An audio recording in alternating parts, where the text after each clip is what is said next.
예, 반갑습니다. 어, 이번 세 번째 세션 사회를 맡은 강성철입니다. 대단히 반갑습니다. 저는 개인적으로는 33년 정도 이제 공직 생활을 마치고 지금 서울대에 이제 몸을 담고 있습니다.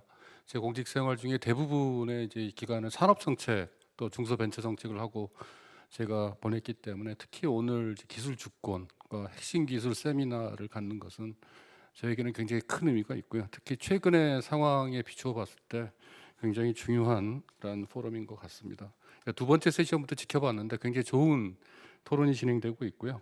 이 세 번째 세션을 이제 시작하기 위해서 간단히 이번 세션의 이제 취지, 논의 내용에 대해서 먼저 간략하게 좀 말씀을 드리고 시작하도록 하겠습니다. 방금 전 이제 끝난 이제 두 번째 세션에서는 이제 기술 주권에 대해서 우리가 심도 있는 토론을 진행을 했고요. 이번 세션에서는 조금 더 한 발 더 깊숙이 들어가서 기술 주권을 확보하기 위해 반드시 필요한 핵심 기술들에 대해서 논의를 좀 해보고자 합니다. 보다 좀 구체적으로는 이 핵심 기술을 각국이 어떻게 정의를 하고 있는지, 그리고 이 핵심 기술을 확보하기 위해서 지금 각국의 전략은 어떠한지, 또 국제 협력 방안은 좀 있는 건지, 이런 부분에 대해서 좀 심도 있는 논의를 진행하려고 하고요. 이걸 위해서 세 분의 이제 주제 발표가 있겠습니다. 먼저 그 서울대 이정동 교수님께서 발제를 해주시고, 다음으로는 그 독일에서 이제 프라운호프 연구소 ISI에서 오신 해닝 크롤 박사님께서 또 독일의 시각을 가지고 말씀을 주실 거고요.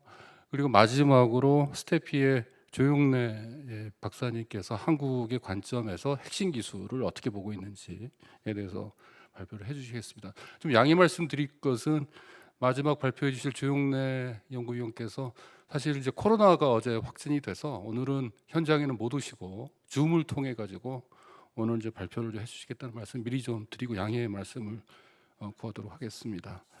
자, 그러면은 먼저 그 이정동 교수님께서 먼저 좀 발표를 해주시기 바랍니다.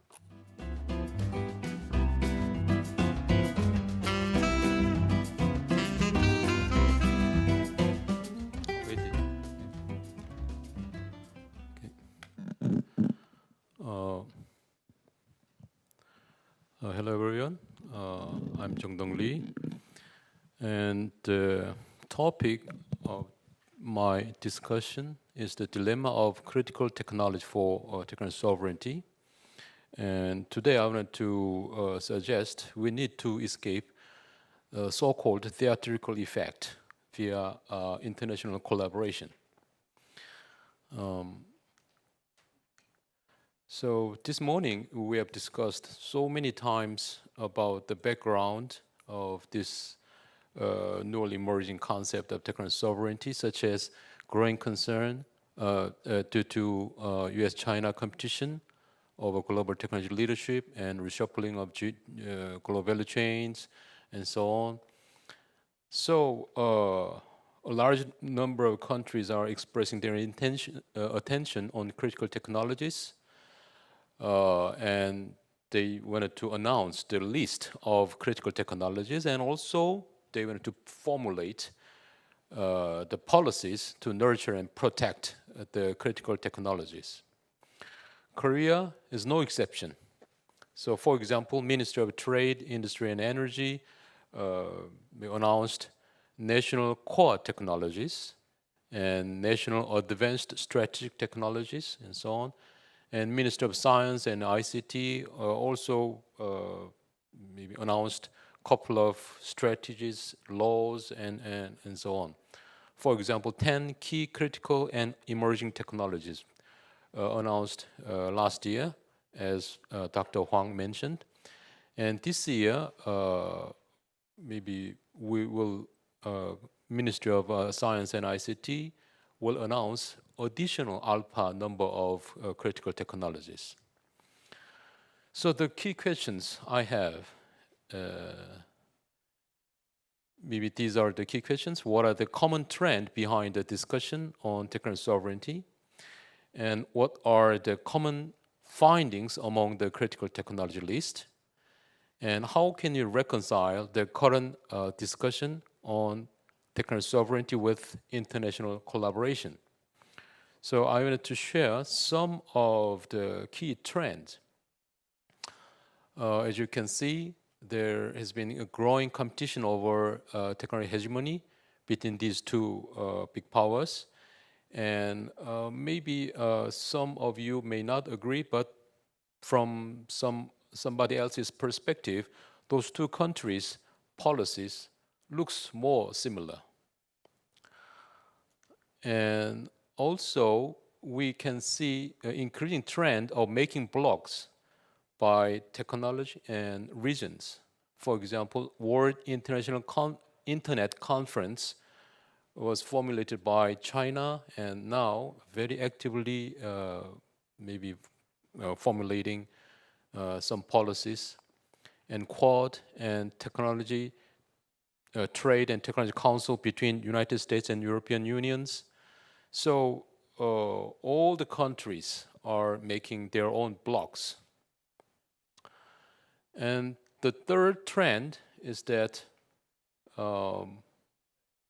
almost all countries are publishing the list of critical technology very similar. So as you can see, Taiwan, India, Canada, Australia, Malaysia, and so on, they are announcing the same, virtually the same list of technologies. And also, not only announcing the list of critical technology, but also putting a huge amount of public taxpayers' money in some very selected small number of critical technologies. These are the examples. For the case of semiconductors, US maybe promised that the government will spend more than 100 billion US dollars to nurture semiconductor industry. In China, more than 100 billion. EU, more than 40 billion. And at least a billion. 40 more billions from Japan, and 40 more, no, here 200 more billions from Korean side. And artificial intelligence, yes, basically the same situation. If we collect the promised money from other countries, except for US, China, EU, Japan, and Korea, but also Australia and maybe Denmark, Netherlands, and also maybe announcing their money will be putting into this semiconductor. So maybe I assume that would make more than 1 trillion US dollars in one specific sectors. It's nonsense. So I wanted to describe this situation as prisoner's dilemma. So everybody is doing the same thing, but nobody wanted to move out of that maybe situation first.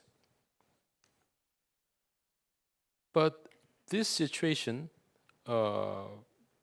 is quite counterintuitive based on the innovation studies. For example, if we can take the example of modern internet, it's the outcome of all collaborations, combinations of all the knowledge that has been scattered all over the world.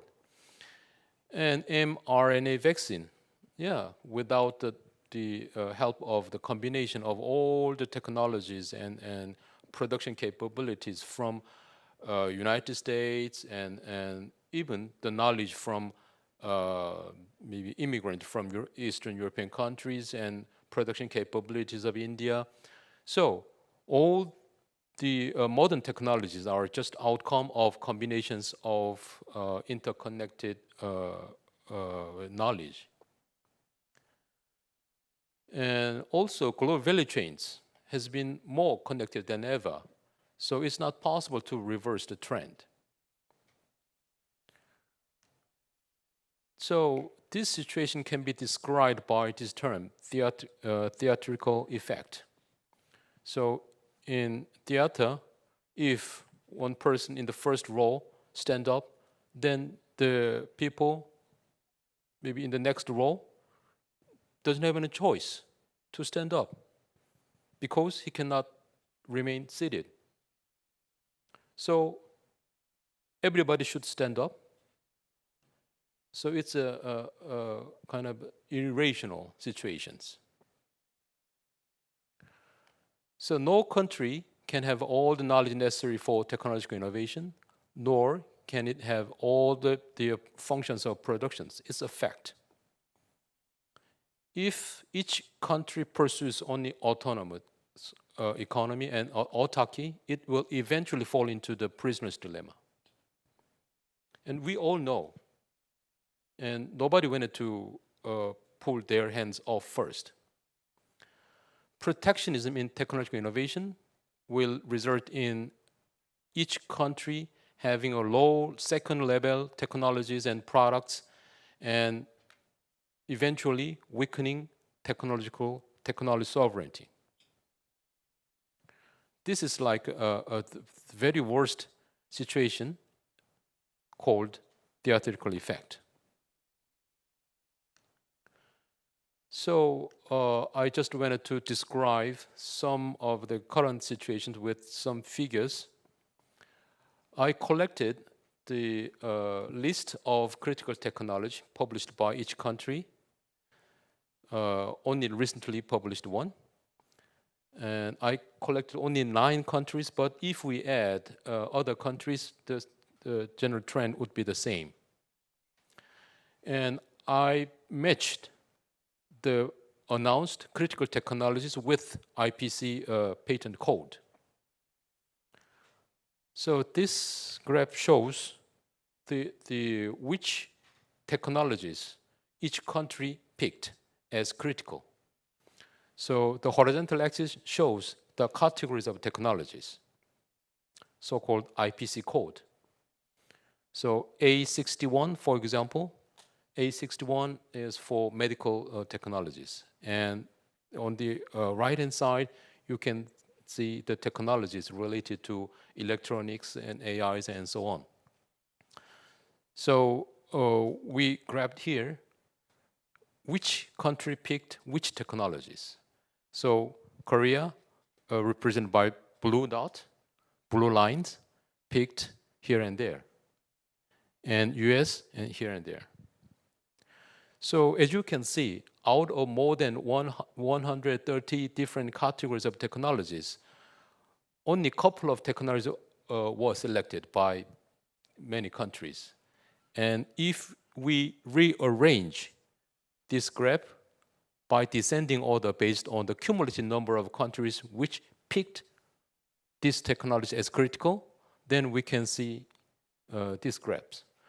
So a large number of countries picked only a couple of technologies as critical. And as you can see, a large number of technologies are neglected now. And all we know that the size of the economy and size of R&D effort by US and Australia are quite different. So we can give some weight based on their total amount of R&D. Then we can have these graphs. So a country with have a huge amount of R&D also picked a very selected, the limited number of technologies as critical. So the main message of this graph is that many countries designate very similar technologies, a very limited number of technologies as critical. And they also support critical technologies using very similar protectionist policies. So we can see the return of old industrial policy in every country. And there is probably a high possibility of waste of resources worldwide due to overlapping investment. And as a result, technology innovation is likely to be delayed as many technology fields do not receive attention outside of the critical technology list. So another side effect is that as the pace of technological innovation slows down, in text for SDG, for example, or global challenges like climate change and pandemic, there is a high possibility that the entire human community may become more vulnerable to external shocks in the long run. Now, it is time we need to find more alternative way to overcome this theoretical effect. So, in the long run, all the countries should work together is the ideal situation. But in the short run, we need to find and we need to start from the collaboration between countries with complementary characteristics, which means we need to find and nurture a pair of collaborations. In that sense, we have Fraunhofer Institute, and I wanted to focus on the collaboration, possibility of collaboration between Korea and Germany. So those two countries are sharing the same context. For example, under the same pressure of making choice between United States and China, and both have equally strong manufacturing basis. But in terms of technology, they have a little bit different the portfolios. Germany is very strong in manufacturing and machinery and chemical, but Korea is very strong in IT and so on. And also both can serve as a knowledge and production hub in each region. So in order to show the complementarity between those two countries, I just want to show you also some very preliminary statistics. We collected the patent published published by each countries from 1991 to 2015, so 25 years. This is the cumulative number of patents issued by each country, all international patent. And horizontal axis shows the categories of technologies. And the vertical axis shows the ratio of patent in each categories. And as you can see, Germany has some competitive advantage in technology category B and C and so on, but very weak for the case of Korea for technology category of B and C, but very strong for the case of Korea in technology categories of G, H, or Y. So if we put these two together, then we can get the left-hand side diagrams. So the red color shows the portfolio of Korea in terms of patent, and the blue one, green one, shows the portfolio of Germany. And in between, you can see the yellow lines. It shows the world average. So compared to world average, Korea is relatively strong in H and G categories, but Germany is relatively strong in B and C categories, which means these two countries have some complementary assets to help each other.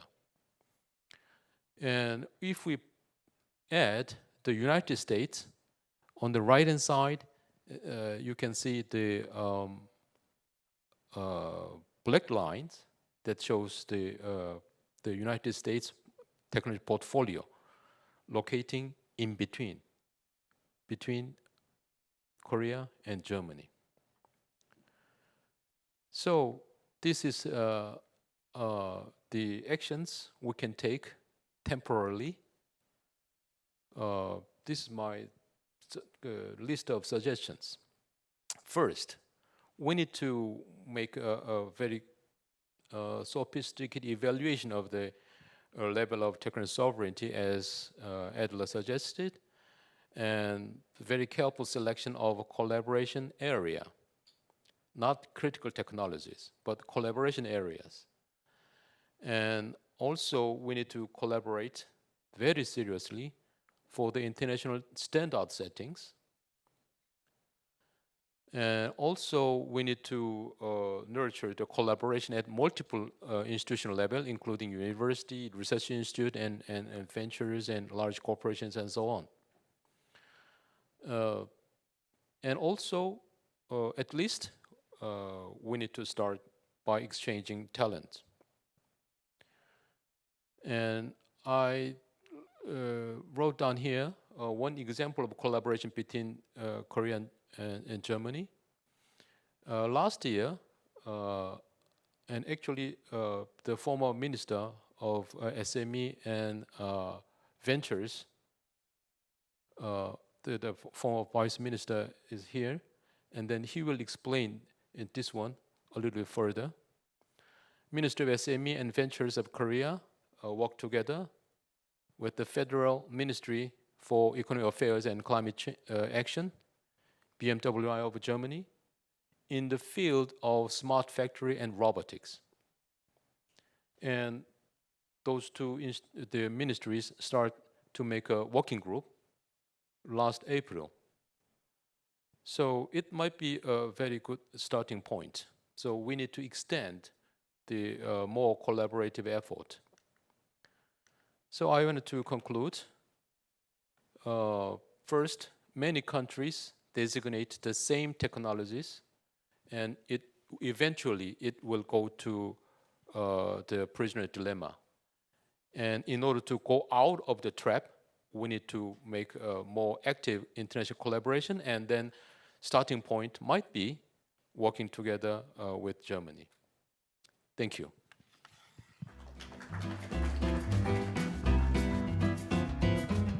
네, 이종동 교수님께서 굉장히 인사이트가 있는 발표를 해주셨습니다.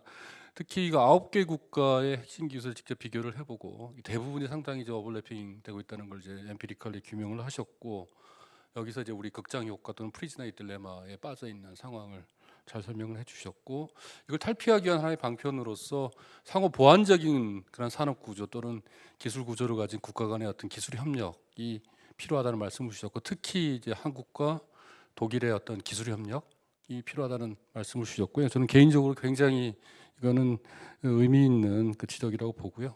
굉장히 좋은 발표였습니다.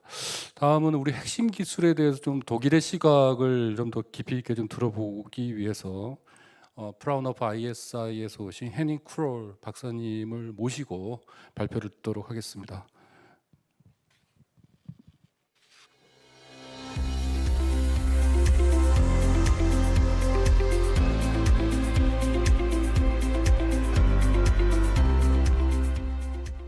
Thank you very much, esteemed professors, ladies and gentlemen. I'm both happy and humbled to speak here in front of this illustrious audience. Thank you very much to the organizers for having me. I would like to provide some insights today from our German perspective on key enabling technologies to safeguard competitiveness and well-being, critical technologies, as it were. Before I came here, I've been asked by Professor Lee whether I could provide a list of German technologies, and as he found by himself, there are some, but I think it is also overdue that we consider those lists a bit more with a view to some structural characteristics that these technologies have, because otherwise we may be facing this danger of being too canonical in what we define. So I go through a bit of concept and definition of how we see things, or how we've seen things in a recent report to the Chancellor's Expert Commission, in which we've provided our views. Illustrate some empirical findings also on Germany's international positioning, because I personally find it quite instructive and interesting also to see that in Germany sometimes we tend to look up to Korea, seeing Korea as a very dynamic, as a very growing power in all these technologies where we ourselves may have lost some traction. And here I'm seeing a complementary picture, which is probably already quite telling for the future collaboration opportunities that we may be seeing. Finally, concluding a bit on policy strategy and conclusions and other things how are done in Germany. So, concept and definitions, connecting the old to the new. I don't think I have to explain the concept of key enabling technologies to many people here in this room. The idea is to go back briefly to illustrate that if we think about which technology may be worthy of support, we may have to think about which of them are actually transformative. So, because the question is, for some technologies it's obvious in the military domain and the national security domain in a narrow sense, of course, about those we have to think from a sovereignty perspective. For others, the opposite is the case. If we think about climate technology, there's no time to lose. It might not be useful to have a US solution, a European solution, a Chinese solution side by side. We have to try to collaborate. It's the middle ground which is interesting, and for the middle ground, this consideration here is important to see which technologies are actually that pervasive, which will provide in the future a variety of uses in different technological domains and sectors, so that we may not want to lose ground here, that we may want to retain agency as a country, which is also our definition of technological sovereignty currently to say. It's probably less about holding sway. It's more about being part of the international game. It's being part of the international leading group of countries that pushes forward technological advances. And this is, I think, the illustration of what Professor Lee showed in different ways. There has been a canonical group of technologies since the early 2010s that we have considered critical, the so-called key enabling technologies as defined by the European Commission. It has slightly changed, so what we see here is evidence of some technology fields converging, others joining, because we've seen this major take-up of artificial intelligence, digital security and connectivity technology since about 2015. So this is when the digital revolution basically gained full traction. So there has been some changes, but overall it's still a bit canonical as we've seen. And probably if we want to set priorities, we have to be a bit more precise, because unless we have a clear target, this is all a bit broad and this is all a bit the same in many countries. And this is part of our analysis that we've done, and what we find is quite interestingly, we see prevalence across sectors on the lower axis, and we see prevalence across technologies on the y-axis here. There are some, like microelectronics, that are actually very clearly delineated, both as a technology and with a view to the sector where they're produced. But those are rare.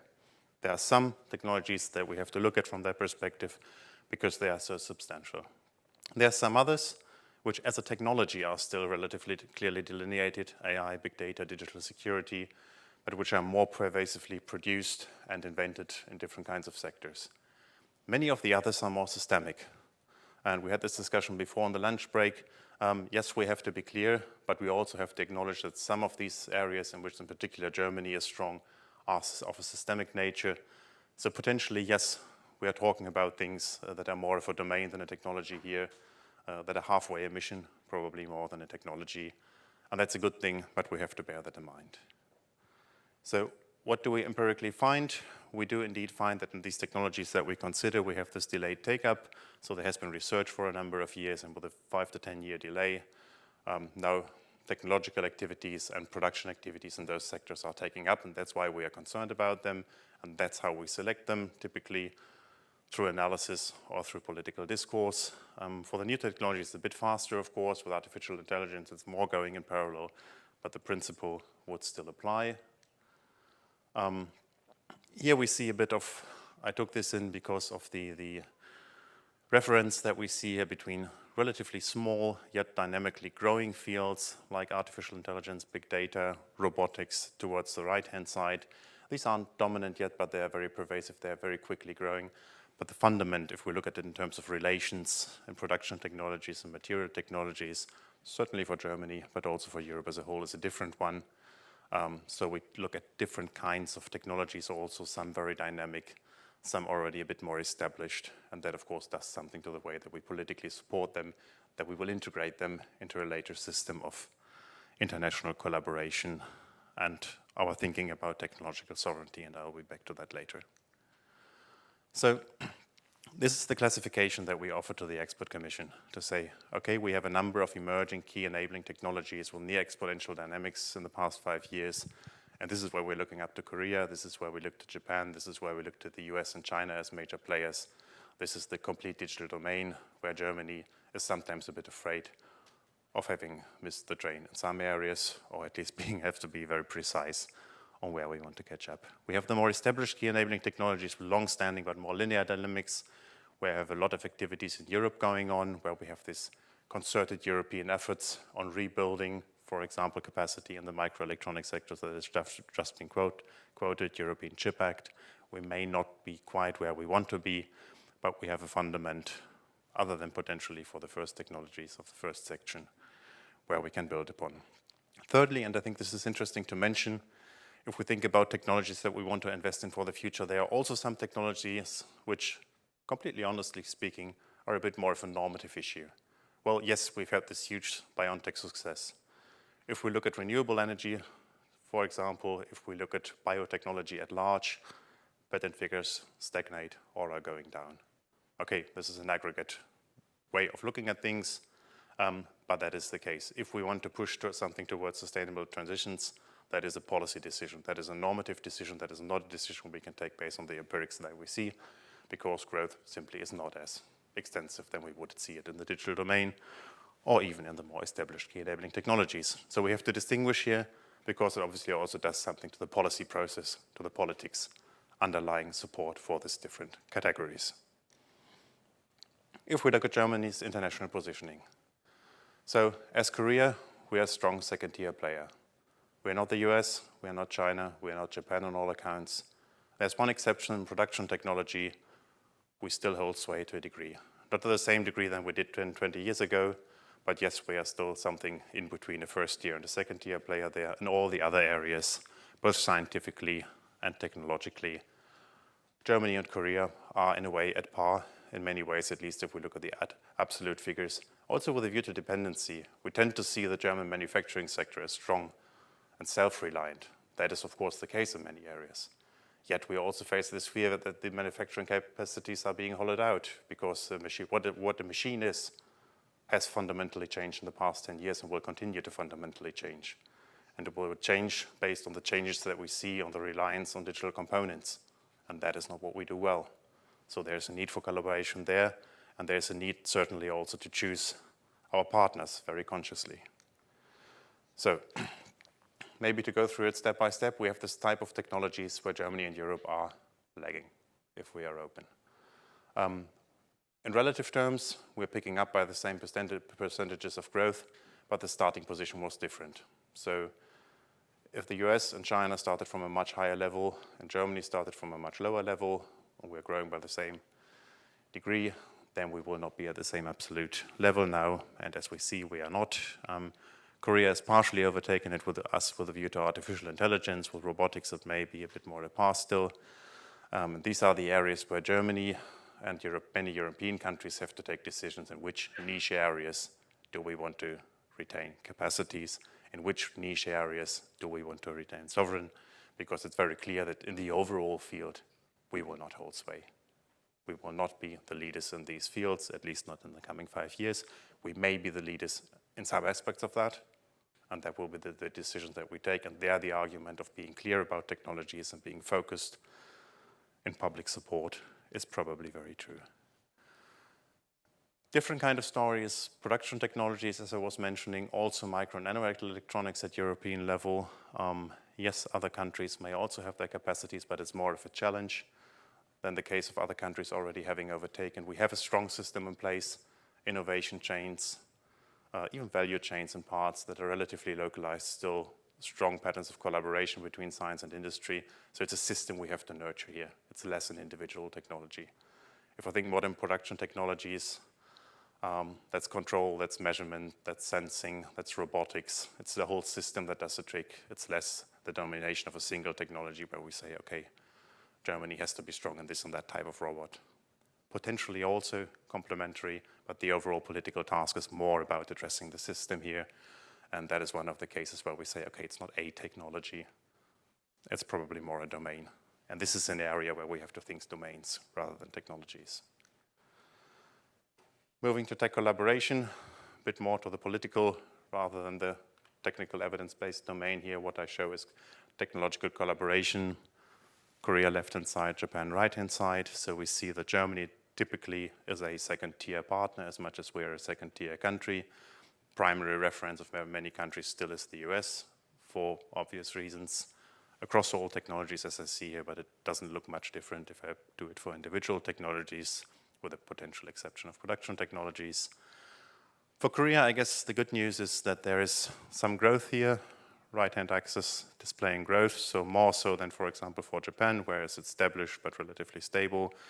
Collaboration, technological collaboration, integration, in fact, co-patents show integration more than collaboration in my view, is growing between Korea and Germany, and that is a good opportunity probably also to build upon in the future. Because that is actually, I guess, in the innovation domain, what we want to achieve. We want to build the joint capacity to develop things. We've heard time and again in the elaborations of esteemed earlier speakers saying, well, it's pretty much no technology currently that we are interested in that any one country could go alone. And here, the ambition of Germany is, of course, to be part of that international game. Another part of the picture, of course, is trade. Personally, I'm always a bit in favor of delineating trade from collaboration in science and technology, because as Director Edler was pointing out, there's a difference between technological sovereignty and economic sovereignty. Economic sovereignty comes at a much higher price, so we have to be careful where we put our resources. We have to be careful where we invest our ambitions. But still, of course, this situation where Germany, except in the obvious case, and often quoted case of production technologies, we are no longer, to that extent, net exporters. We are even net importers with a view to digital technologies, for biotechnologies that had only recently changed in the past 5 years. So that is, of course, something that we also have to bear in mind. And as Director Edler was saying, this ambition with the battery factory now is probably some step in that direction to say, okay, we at least want to remain able to pilot. We at least want to remain able to produce prototypes, to be able to reshore or to friendshore if the need arises. So a bit on German policy. As in the US, we have this tradition of not being too much inclined to picking future winners. It is something that German government has done on occasions for particular technologies such as nuclear. On a regional level, it is not something that we've done in the design of federal programs very much. It has also been the case that throughout the years there have been different ministries in charge of different domains that have pursued individual, well-crafted, but still somewhat independent agendas. And it's only since 2006, under the then government, first Merkel government, that we have concerted activities under the heading of the so-called high-tech strategy, as was, where an attempt was made to at least produce an umbrella document that outlined, at the time, a list of technologies that the country with priority going to invest in. That later on shifted, so not being a planned economy, obviously that is not a binding strategy for anyone further down the chain. It is more of a reference document that articulates the current state of affairs and the political discourse. So it started from this perception that we need more interministerial coordination. It followed the shift towards global challenges in 2010, which preempted the shift towards global challenges in the Commission documents. It refocused on digitalization and systemic embedding around 2015. Then we had the Trump shock, so societal inclusiveness became more important. We realized that we were lacking capacities for breakthrough innovation, so these things became mentioned. It is pretty much a reflection of what is important in Germany and German political discourse at the time.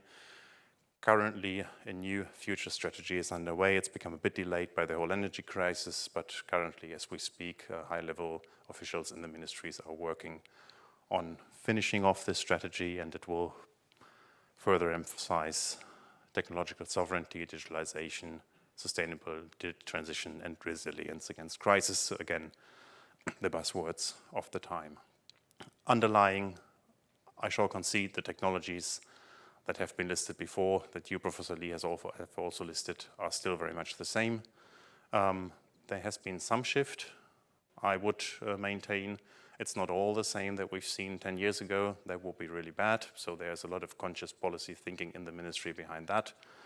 But of course, there is also the attempt being made to include many relevant actor groups throughout the country. At the level below, with some independence, as I was mentioning, this only being a reference document, there are a lot of well-crafted, detailed implementation strategies, which call themselves strategies, but will go much further down with a view to action plans and reference to concrete policy measures that are being taken under the heading in different countries. So for example, we have AI, obviously, we have sustainability transitions, we have bioeconomy, we have maritime, we have production technologies. All that is articulated in separate policy documents that give some elaboration to the different ambition that the government is pursuing in these domains.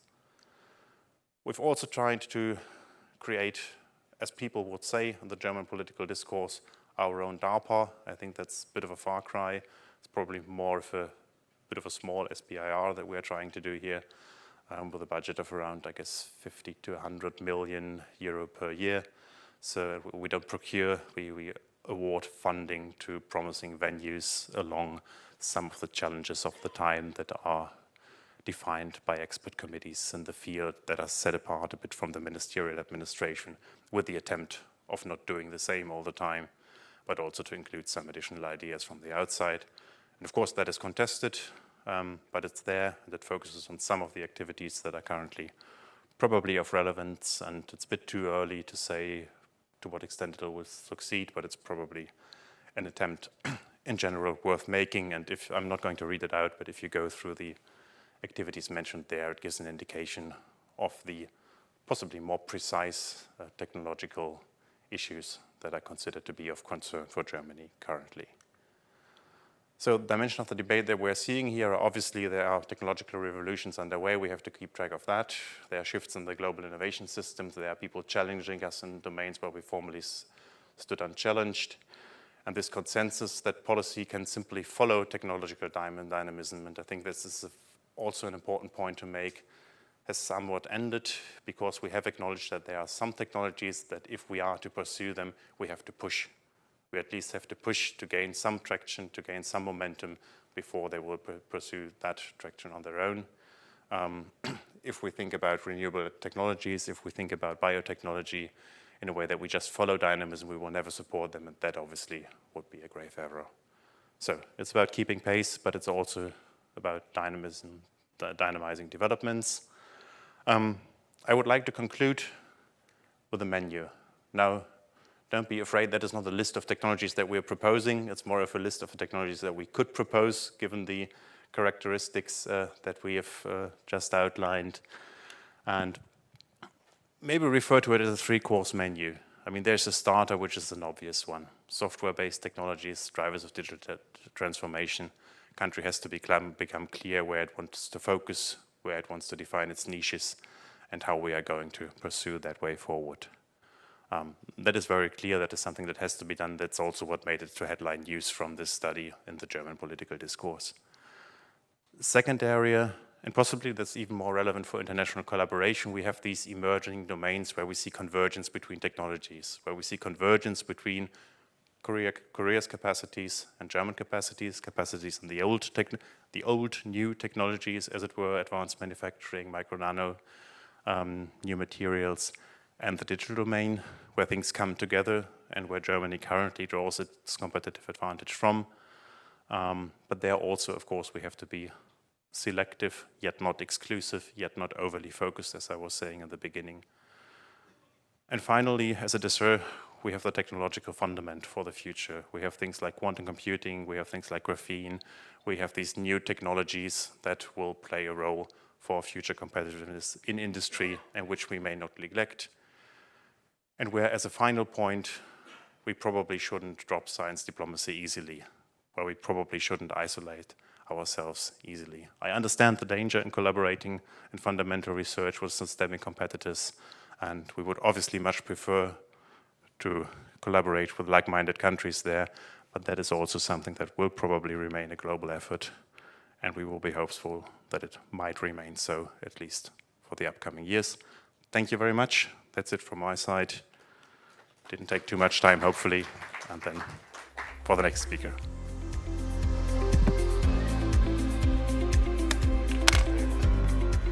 Thank you, Dr. Kroll.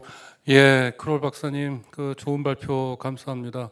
예, 핵심 기술에 대해서 지금 EU와 독일에서 지금 어떻게 보고 있는지, 또 핵심 기술을 확보하기 위해서 지금 독일이 어떤 준비들을 하고 있는지에 대해서 아주 자세하게 좋은 설명을 해주셨습니다.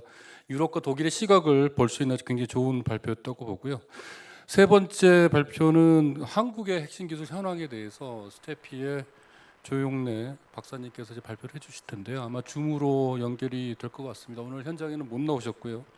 그래서 조용기 박사님을 좀 모시고 한국의 핵심 기술 현황에 대해서 설명을 듣도록 하겠습니다.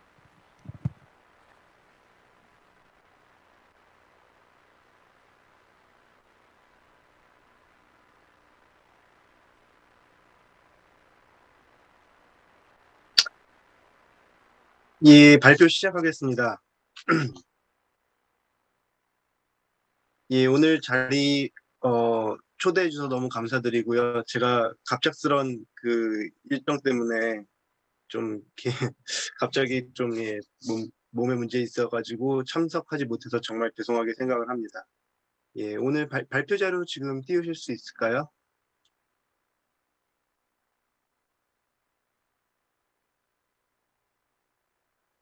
예, 발표 시작하겠습니다. 오늘은 제가 말씀드릴 내용은 Innovation of National R&D System for Global Leadership in CET입니다. 한국에서는 이 CET를 Critical and Emerging Technology라고 부르지 않고 Critical National Technology라고 부르고 있습니다. 그래서 각 부처별로 이 기술에 대해서 부르고 있는 명칭은 다소 다릅니다만 한국의 CET를 보통 National Critical Technology 또는 National 하이텍 릴레이티드 테크놀로지라고 부르고 있습니다. 예, 한국에서의 그 선정에 관련된 현황이 어떻게 되고, 그리고 이런 그 기술들을 선정하기 위해서 어떠한 크리테리아나 어떠한 기준들을 개발을 해왔는지에 대한 내용을 중심으로 오늘 설명을 드리겠습니다. 예, 다음입니다. 예, 다음입니다. 예, 우선 뭐 앞에 오전 세션부터 제가 계속 들어와 있었는데요. 그 많은 이제 나라에서 이제 그 어떤 국가의 기술에 대해서 안보적 관점에서 이제 접근하는 그런 경향성이 굉장히 강해지고 있고요. 뭐 아시다시피 뭐 쿼드나 어커스나 아니면 파이브 아이즈 같은 그런 분야에서 그 기술이 굉장히 중요한 역할을 차지한다는 걸 알 수 있습니다. 이렇게 각국들은 이제 국익의 이제 극대화 관점에서 그 전략 기술들을 선정하고 집중 육성한다든지 아니면 보호하기 위한 여러 가지 전략들을 현재 만들고 있는 그런 단계입니다. 다음입니다. 이 그림은 애들러 교수님이 그리셨던 그림하고는 또 약간 좀 다른 시각이라 볼 수 있겠는데요. 보통 이제 테크놀로지 서버런티 관련해서는 가장 상위 레벨에 있는 가장 바운더리가 큰 레벨이 이코노믹 서버런티가 있고 그 밑에 이제 이노베이션 서버런티 그리고 테크놀로지 서버런티가 그 파트의 일부로서 이제 그 자리 잡는 그런 모습을 보이고 있는데 저희는 약간 과학기술을 조금 중심에 놓고서 한번 기존의 그 안보의 개념과 한번 두 개가 어떻게 오버랩되는지를 그림으로 한번 표현을 해보았습니다. 그림에서 오른쪽에서 보시다시피 전통적인 안보 또는 최근에 그 일반 안보 내지는 그 확장 안보 개념으로서의 경제 안보라든지 감염병 대응, 식량 안보, 자원 안보, 환경 안보 이렇게 이제 전통 안보와 비전통 안보로의 이제 확장 단계에서 그 안보 개념은 안보 개념대로 왼쪽 방향으로 계속 이제 확장하는 모습을 보이고 있고 과학 기술은 기존에 풀어야 할 그 숙제가 점점 늘어나면서 또 오른쪽 방향으로 점점 확대되는 그런 모습을 보이는 과정에서 결국은 그 안보라는 이슈와 함께 그 두 개의 그 전통적 비전통적 안보 그리고 과학 기술이 서로 만나는 이제 그런 그 경향성이 보이지 않겠느냐라고 생각했습니다. 그래서 과학기술 정책의 지평이나 영역이 경제 발전에 기여하거나 아니면 사회 문제 해결하거나 이런 식으로 계속 확대되다가 최근에는 국가 안보에 대응하기 위한 역할까지도 그 과학기술에 대해 요구하는 그 요구 수준이 점점점 이제 확대되고 있는 그런 상황이라 볼 수 있겠고 기존의 안보 개념은 이제 전통적인 그 정치 외교나 국가 방위 쪽 외에도 산업 경제나 그 과학 기술 쪽까지 해서 그 국가 안보 중심으로 이제 그 기존의 전통 안보가 점점 일체화되는 경향성이 보인다고 볼 수 있겠습니다. 그래서 이런 이제 과학 기술의 영역의 확대, 그다음에 전통적 안보의 개념의 확대 이런 속에서 이제 기술 주권의 이슈도 같이 이제 부각된다고 볼 수 있습니다. 다음 슬라이드입니다. 예, 각국에서 지금 뭐 미국, 중국, 뭐 EU, 일본 이렇게 이제 나라들 중심으로 해서 선도국들이 이제 10개 내외의 기술들을 선정하고 이거를 이제 CET라고 많이 부르고 있는 상황인데요. 저희가 지금 좀 궁금한 것은 이 리스트가 무엇인지 그리고 앞에 그 발표에서도 나왔듯이 우리나라하고 얼마나 많이 오버랩되고 있는지 안보적으로 이게 얼마나 많이 중요한 기술인지에 대한 그 자체 리스트업하는 그 자체 못지않게 그 기술이 선정될 때 어떤 선정 기준을 적용을 했는가 그리고 어떤 그 프로세스를 거쳐서 이 기술들이 선정되었는가 이 선정 절차나 프로세스의 부분이 저희가 사실 더 관심이 있는 부분이었습니다. 그래서 과학기술정보통신부나 산업통상자원부가 대표적으로 이 기술에 대한 리스트업을 하는 그 부처라 볼 수 있겠는데요. 이 기술이나 그 안보에 영향을 미치는 이 아이템들을 어떻게 선정했는지에 대한 기준을 마련하고 그 분석 기준을 개발을 해서 그거를 범용적인 프레임워크로 적용하는 것이 굉장히 중요한 이슈라고 볼 수 있겠습니다. 예, 다음 슬라이드입니다. 예, 다음 슬라이드에서 보시다시피 각 그 부처의 계획 또는 그 각 국에 갖고 있는 그 베이직 플랜에 의해서 관련된 기술 리스트업이 되는 것을 알 수 있는데 문제는 저희들도 이 기술들이 어떻게 선정됐는지 어떤 선정 절차를 거쳤는지에 대해서 그 블랙박스를 좀 찾아보고 싶었는데 그게 쉽지가 않은 상황이었습니다. 오늘은 그거에 대한 제한적이나마 리뷰했던 내용과 정책적인 리뷰를 바탕으로 해서 저희가 이런 크리티컬 테크놀로지를 어떻게 개발할 수 그 리스트업을 할 수 있을지에 대한 선정 기준을 제안하도록 하겠습니다. 다음 슬라이드입니다. 네, 역대 정부들을 보시면은 이제 차세대 성장 동력부터 해서 최근 그 문재인 정부의 혁신 성장 동력까지 한 네 개의 정권을 거치면서 국가의 성장 동력이라든지 아니면 전략 기술 관련된 그런 그 선정 절차들이 다 있었습니다. 최근에 이번에 한국의 CET가 선정될 때 가장 큰 차이점 중에 하나는 그동안 국가 안보에 관련된 이슈는 그렇게 크게 많이 고려되지 않았고 주로 이제 차세대 주력 산업이라든지 차세대 미래 먹거리에 관점을 많이 초점을 맞추고 있었다고 볼 수 있었습니다.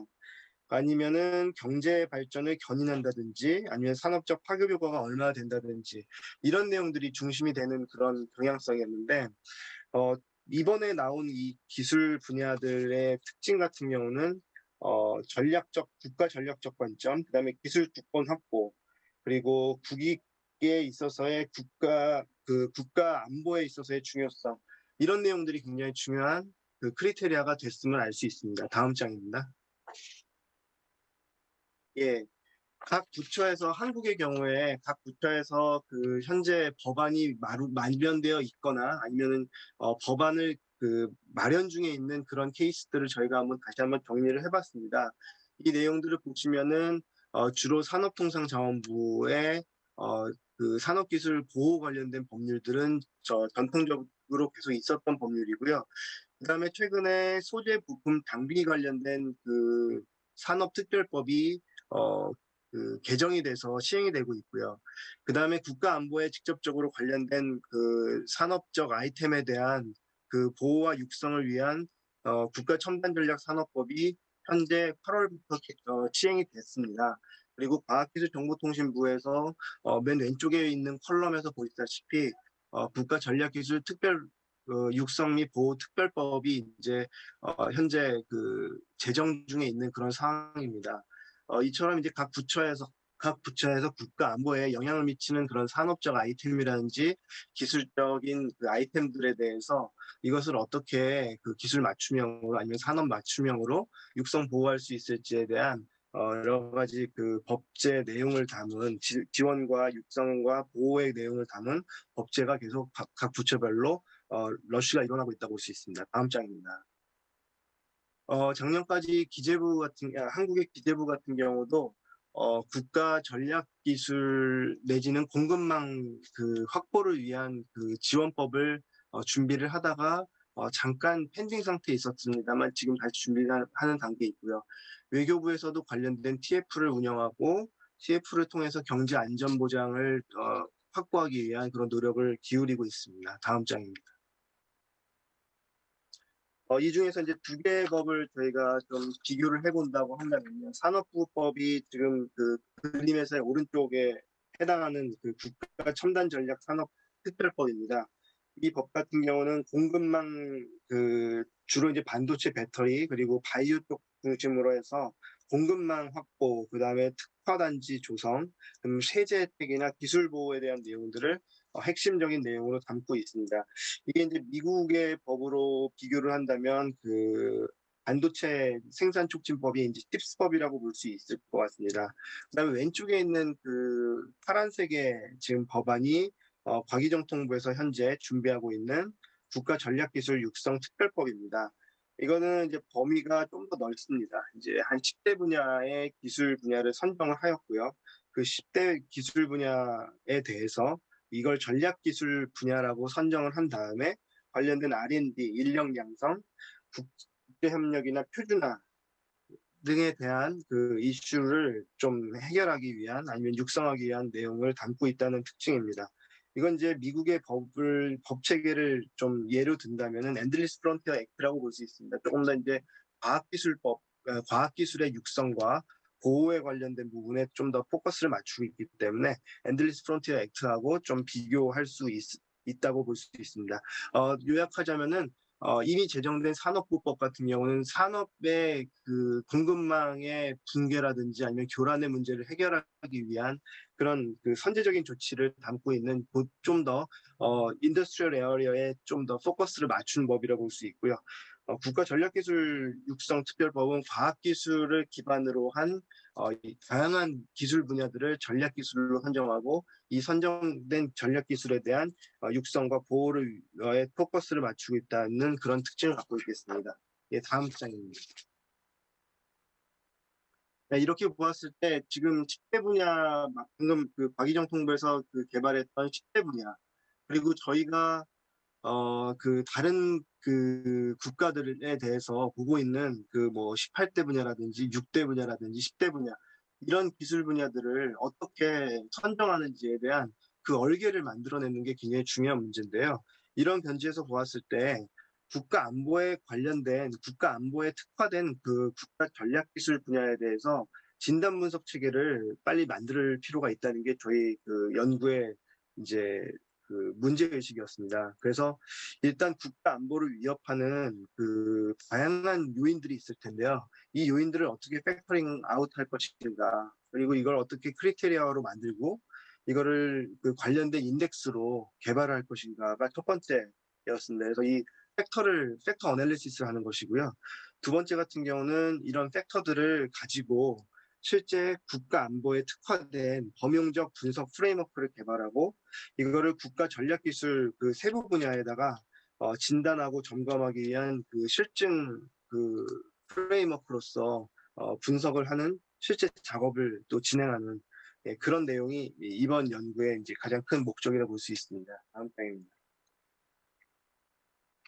예, 그래서 이 국가 안보에 영향을 미치는 기술에 대해서는 그 선정 기준을 개발할 때도 그냥 과학기술적 관점 또는 산업적 관점만 적용해서는 좀 한계가 있다고 판단을 하였습니다.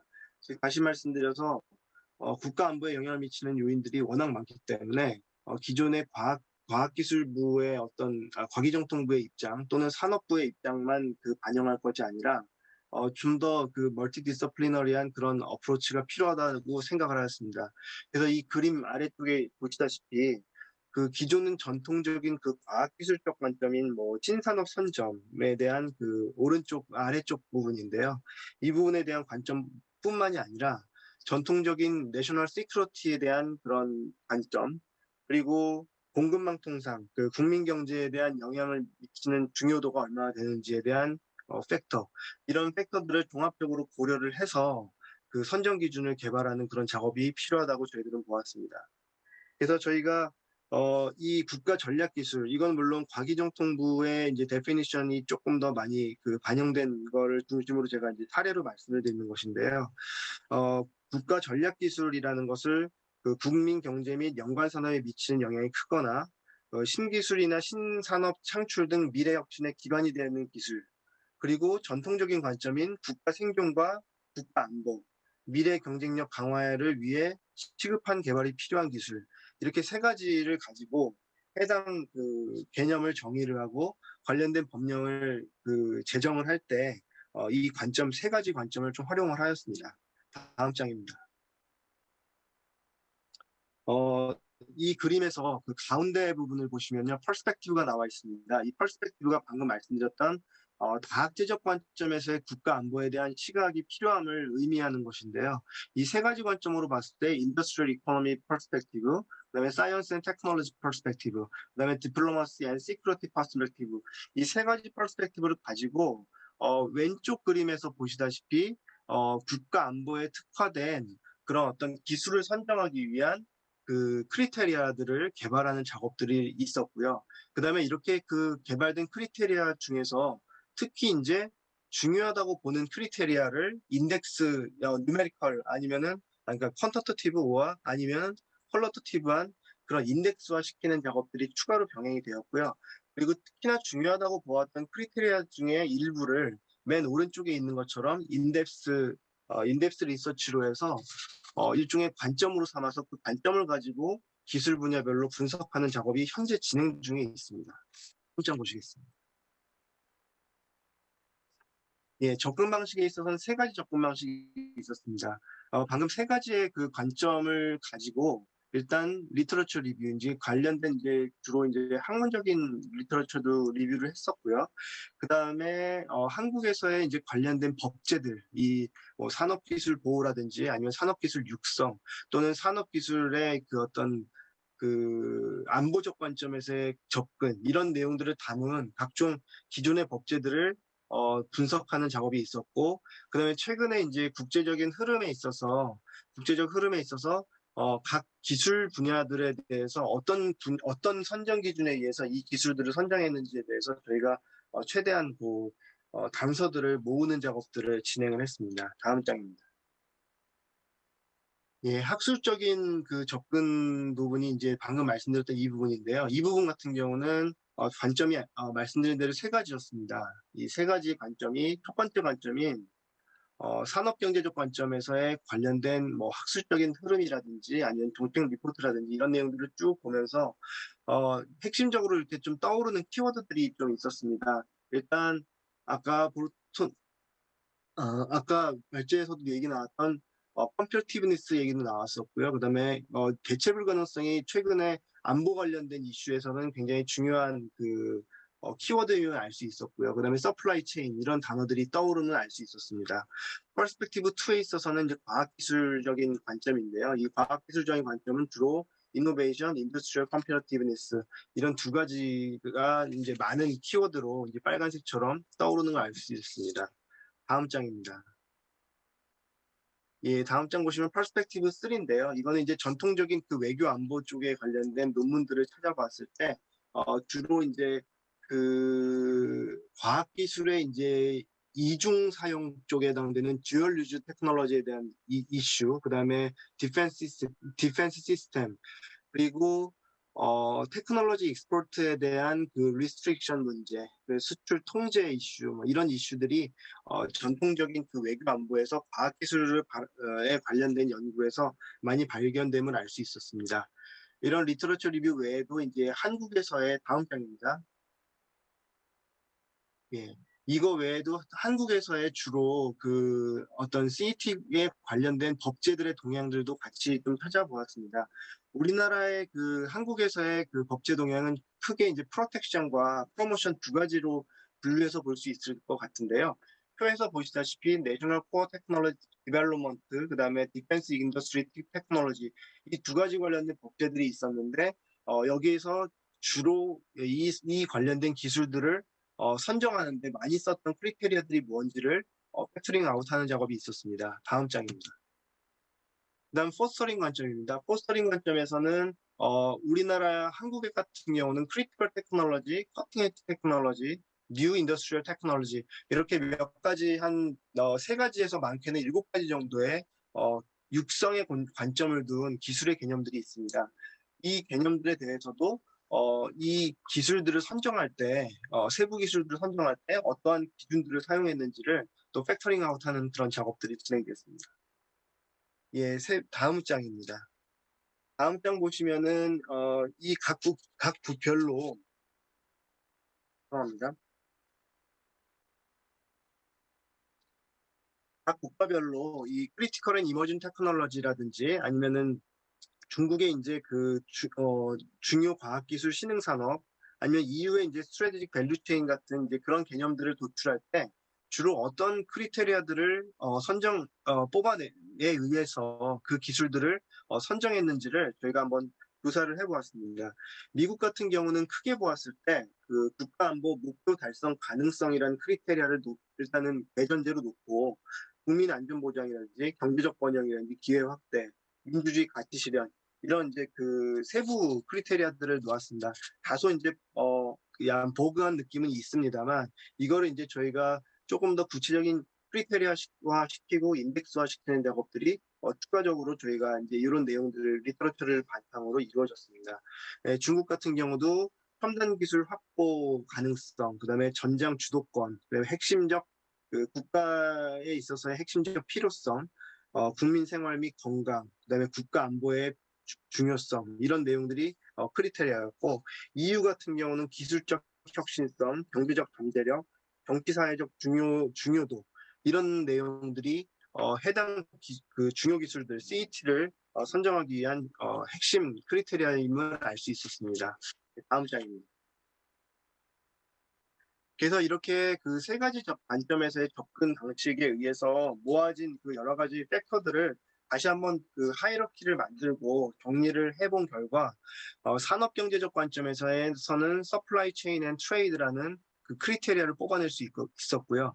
그다음에 과학기술적 관점에서는 pre-occupation of a new industry, 그러니까 신산업 선점이라는 크리테리아를 뽑아내었습니다. 그리고 세 번째로 외교 안보적 중요성 아니면 국가 안보적 중요성에서는 디플로머시 앤 시큐리티라는 크리테리아를 뽑아냈습니다. 이렇게 세 개의 크리테리아를 바탕으로 해가지고 아까 말씀드렸던 그런 리터러처 리뷰의 내용에서 나왔던 크리테리아들을 다시 이 성격에 맞게 정리를 해본 결과 6개의 서브필드의 그 크리테리아들을 뽑아낼 수 있었습니다. 그래서 대외 경쟁력, 그다음에 대체 불가능성이 공급망 통상 관련된 세부 크리테리아였고요. 그다음에 신산업 선정 관련해서는 신산업 경쟁력, 그다음에 혁신 영향력 이 두 가지가 과학기술 관점에서의 신산업 선점에서의 그 세부 크리테리아였습니다. 외교 안보적으로는 국방 활용성이라든지 기술 도입 난이도 이 두 가지가 세부 크리테리아로 도출이 되었습니다. 다음 페이지입니다. 그래서 각각에 대해서 저희가 대분류의 그 크리테리아 명과 그다음에 그 다음 레벨에서의 6개의 크리테리아 명에서 기존 연구의 내용들을 종합적으로 정리하면서 조작적 정의를 내리게 되었습니다. 그래서 익스터널 컴피티티브니스는 우리 경제나 산업 비중이 크기 때문에 지속적 기술 변혁에 대한 경쟁력 유지가 필요하고 글로벌 통상체제에서 지렛도로서 굉장히 중요한 기술이라고 보았고요. 그리고 대체 불가능성이라는 것은 GVC 내에서의 주요 기술에 대한 대외 의존도가 굉장히 큰 기술이라고 볼 수 있어서 GVC 교란 시 굉장히 충격파가 커질 수 있는 그런 성격의 기술이라고 볼 수 있습니다. 그리고 이제 그 신산업 선점 쪽에서는 두 가지의 그 세부 지표가 있었는데요.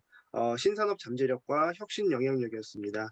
하나는 이제 기존의 산업적인 패러다임을 변화시킬 수 있는 그런 그 기술이라 볼 수 있었고, 또 하나는 기존의 산업 밸류체인이나 GVC에 대해서 완전 파괴적인 어떤 혁신성을 갖고 있는 그런 기술들을 이 혁신 영향력이라고 저희가 정의를 했습니다. 다음 슬라이드입니다. 예, 마찬가지로 이제 그 외교 안보적 중요성에 관련해서는 군사적인 그 중요성, 그 다음에 그 기술이 어떤 수출 통제 문제 때문에 도입하기가 굉장히 어렵거나 아니면은 수입하기가 되게 어려운 그런 기술들을 그런 그 내용을 기술 도입 난이도로 저희가 명명을 하였습니다. 이 관련해서는 사실 정성적인 정량적인 그런 이제 그 어떤 매트릭스 내지는 인덱스들이 좀 개발이 돼 있는데요. 이런 인덱스들이 아직 이제 저희가 그 공표가 안 된 상황이어서 다 말씀드릴 수는 없습니다만 에들로 교수님의 리포트라든지 아니면 이정동 교수님의 아까 그런 그 발표 자료에서 보다시피 저희가 몇 가지 메소돌로지를 좀 적용을 하였고 페이턴트라든지 아니면은 비블리오그래픽 인포메이션에 대해를 가지고 이 각각의 그 크리테리아를 설명할 수 있는 가장 직접적인 지표들, 정량적인 또는 정성적인 지표들을 이 해당 크리테리아에 매칭시키는 작업들을 진행을 했습니다. 그래서 지금 저희가 가장 관심이 있는 것은 그 해당 기술 분야를 어떻게 선정했는가, 그리고 그 선정한 기술에 대해서 어떻게 누메리컬하게 아니면 정성적으로 매저를 할 수 있는가, 이 두 가지에 대해서 지금 세부적인 작업들을 진행하고 있습니다. 예, 죄송합니다. 그래서 이거는 이제 그 해당 내용을 이제 설명하는 그런 이제 각 기술 분야별, 열대 기술 분야별로 포지셔닝한 맵이라 볼 수 있겠습니다. 다음 장입니다. 예, 해당 그림이라 볼 수 있고요. 그 다음 장입니다. 예, 해당 내용을 가지고 인덱스 리서치가 현재 진행되고 있는 중인데요. 마찬가지로 산업경제적, 과학기술적, 그다음에 정치 외교적인 그런 관점들을 적용을 해서 10대 기술 분야 또는 그거 플러스 최근에 좀 더 업데이트되는 기술 분야에 대해서 테크놀로지 밸류체인, 그다음에 인터내셔널 스탠다드, 그다음에 인터내셔널 코어퍼레이션이나 얼라이언스 관점에서의 좀 심층 분석들이 방금 크리테리아들이나 아니면 인덱스들을 적용해서 진행되고 있는 상태입니다. 다음 장입니다. 예. 해당 리포트는 이제 탑다운 방식과 바텀업 방식이 진행되고 있고요. 다음 장입니다. 예, 하나의 산업이 있다면 그 산업을 밸류체인별로 그 컴포넌트별로 구성한 다음에 거기에 그 컴포넌트별로 그 어떤 밸류체인의 각 구성별로 어떠한 국제 협력이나 어떠한 국제 표준 전략 또는 어떠한 그 기업이 리딩 컴퍼니인지 그런 관련된 기술이 어떤 기술들이 매칭되어 있는지를 이 매트릭스 형태로 구성을 한 다음에 한국이 어느 부분이 약하고 어느 부분이 지금 강점을 갖고 있는지에 대해서 각 국면별로 관점별로 바라보는 그런 작업이 현재 진행되고 있습니다. 이 작업은 이제 올해 말까지 초안 작업을 일부 기술 분야에 대해서 하고 내년에는 그 기술 분야별로 조금 더 심화된 그런 실증 분석을 진행할 예정입니다. 예, 이상 발표를 마치겠습니다. 감사합니다.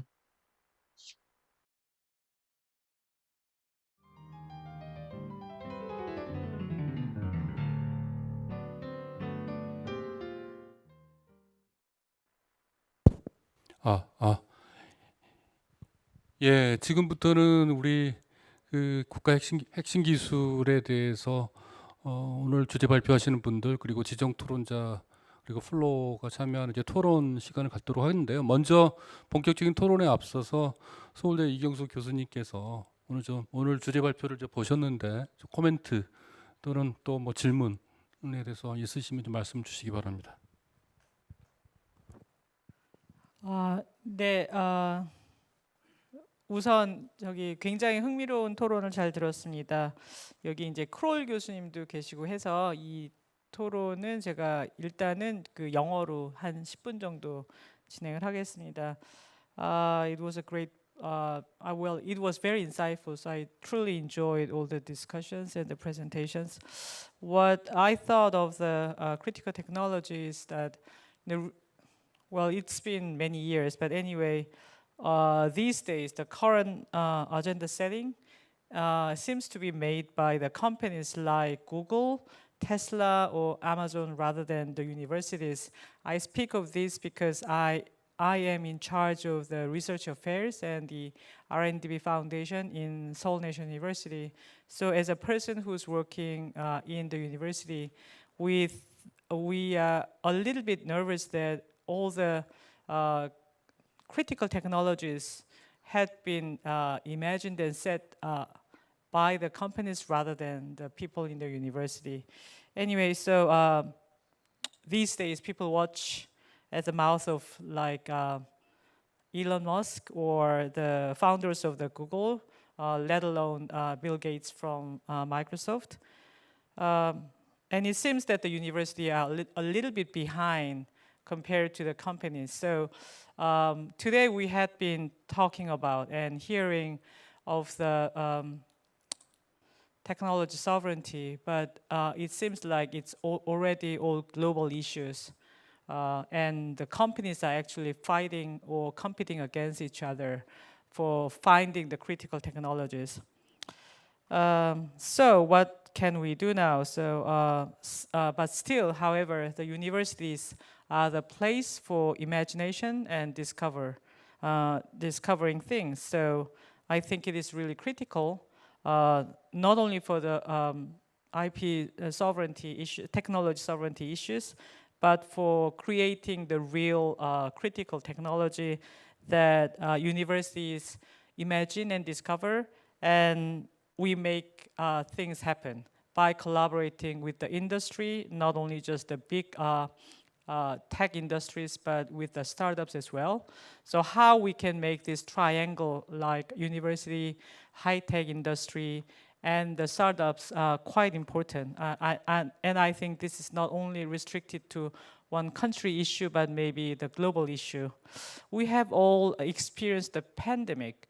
In the pandemic, the national security was not only just the issue, but it was a global issue. So technology and the balance of the technology seems to be moving from our sovereign to international issues. Particularly in Korea, we are changing our minds that we've been very locally focused, but we are now looking into the world. So we are very keen on collaborating with the countries like Germany, US, Europe, and even all these developing countries, our neighbors in Asia. So one thing that I was thinking was that then what could we ask the people who are making the strategies in this country and in the worldwide? My wish is that I think it is critical not to restrict what people can do, universities and companies. So maybe boosting the international collaboration naturally is not to make things, just guide things, but maybe just spontaneously making things happen. That would be the most important thing. So I cannot emphasize more of how important it is to make the atmosphere globally interactive. So maybe this is the key to making the critical technology, whatever that is. We have seen that the AI technology was actually just making another leap forward to making the drug discovery, such as the AlphaFold was another thing. So as a molecular biologist who is working at the lab, who is heavily working in the lab, I was kind of shocked by this AI technology to make the drug discoveries in the computer, but not with the wet lab experiments. But of course, a few hours later, I discovered that still the wet lab experiments had to happen because that would actually kind of strengthen the data from the AI. So these collaborations are not just the local thing, but maybe the international thing. So I think not just the country issue, but the global issue is most important. And for that, maybe the unnecessary regulations in this country or hampering the collaboration between the countries should be avoided. And that would make the IP sovereignty or anything, the companies' IP issues more strong. That's what I felt. So today I've heard that in Germany, how we could collaborate together with Germany and make things happen. So, but I wanted to just conclude by saying that maybe we should just open our eyes to the world rather than just local interest. That's what I want to say. Thank you very much.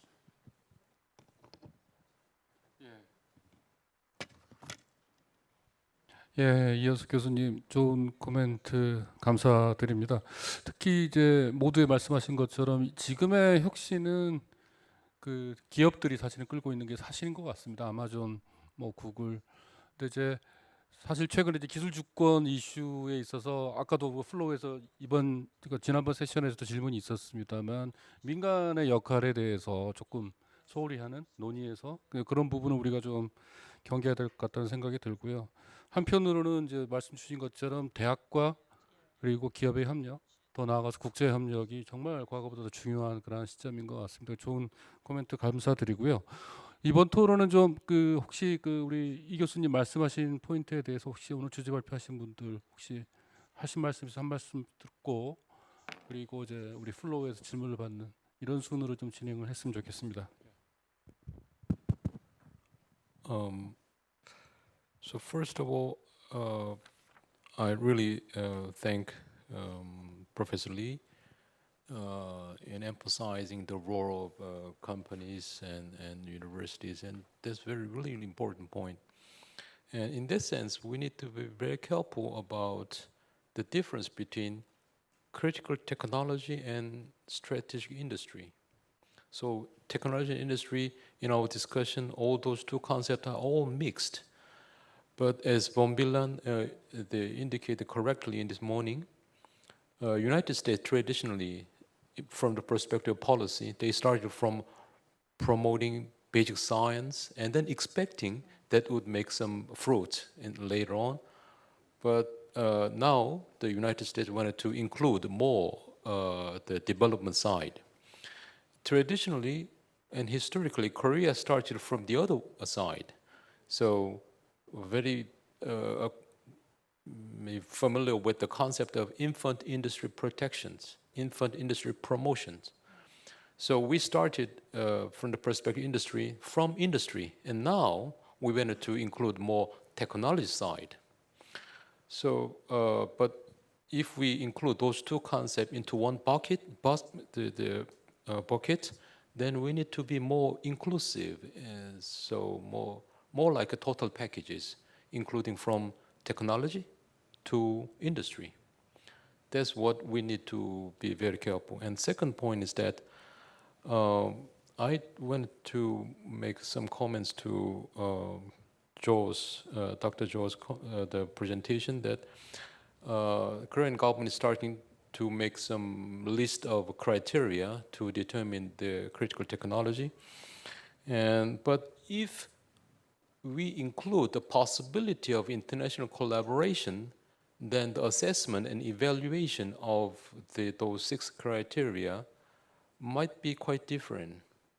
So in that sense, we need to be more, not static, but more interactive and dynamic by considering the possibility of international collaboration. That's my point. Maybe to refer directly to the role of companies, which I also consider to be of great importance. I think I would like to refer back to a sentence by one of the earlier esteemed speakers, companies hate uncertainty. And I guess that's the core point of leverage here, because anything we do, government side, that reduces uncertainty will be welcome. Then again, we have to acknowledge companies also, at least in the Western world, report on a quarterly basis.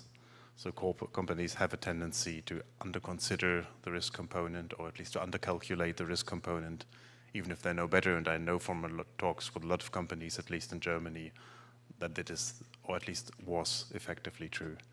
And that's what they're facing now. That's what they're struggling with, and will continue to struggle with in the upcoming years.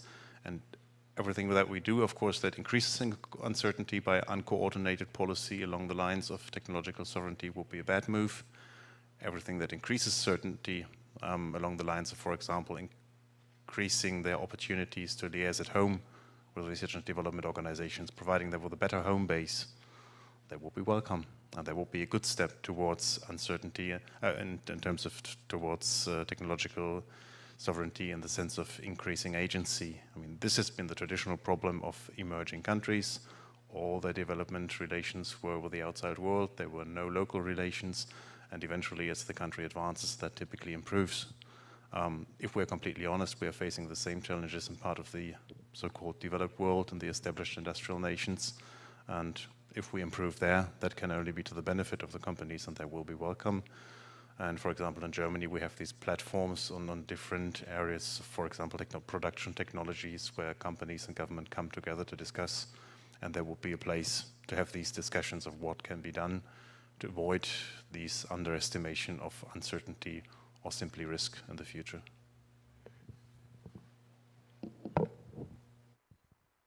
혹시 조영래 박사님 혹시 추가 코멘트 하실 거 있으면 말씀 주시기 바랍니다.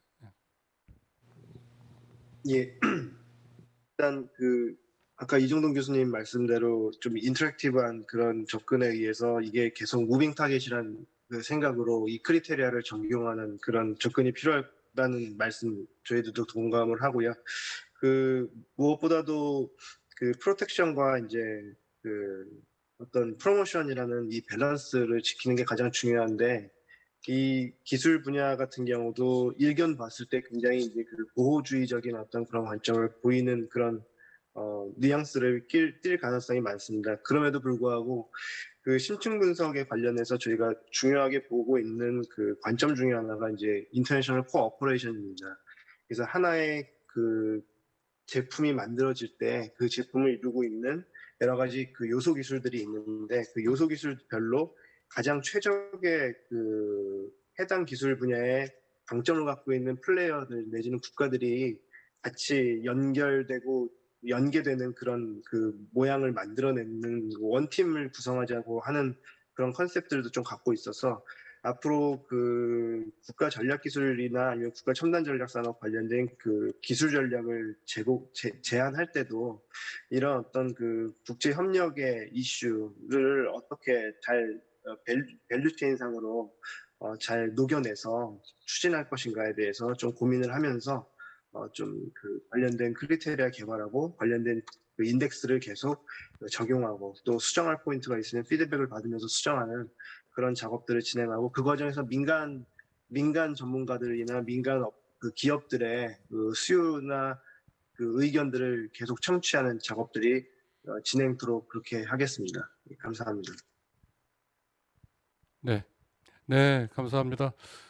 예, 오늘 세 분 방금 말씀한 것 중에 다시 한번 좀 중요한 말씀을 제가 판단해 보면, 우리 이현숙 교수님께서 말씀하신 민간 주도의 혁신이란 걸 우리가 추세에 좀 반영을 해야 되고요. 그런 면에서 이제 아까 우리 크롤 박사님도 말씀 주셨는데, 정부와 기업의 어떤 다이얼로그를 통해서 기업의 불확실성을 좀 낮춰주고 협업을 해나가는 게 굉장히 중요하다고 생각합니다. 그래서 지금 한국에서 지금 작업하고 있는 혁신기술 선정 기준 이 과정에서도 이 민간과 충분한 좀 대화와 협의가 좀 필요하지 않나 이렇게 생각이 되고요. 한편으로는 또 국제 협력의 가능성도 충분히 우리가 고려하면서 핵심 기술 선정을 해 나가야 된다고 판단이 됩니다. 그러면은 좀 오늘 플로우에서도 아마 질문이 또 추가적으로 있을 것 같은데, 혹시 플로우에서 질문하실 분들이 있으시면 질문을 해주시기 바랍니다.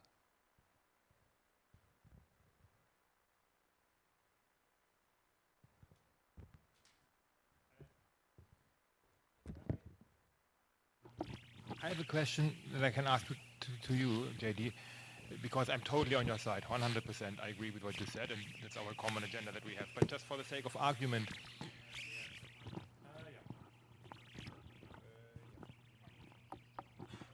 oh yeah, sorry. I'm fully in line with your normative argument. That is a very strong normative argument. But for the sake of argument, this dilemma of the theater. I mean, I have an image that when I go to the cinema, I tend to go to the last row because you see much better when you are higher up. So if the first guy thinks, "Oh, I want to see better," I go one up. At the end, everybody's better off because they see all better.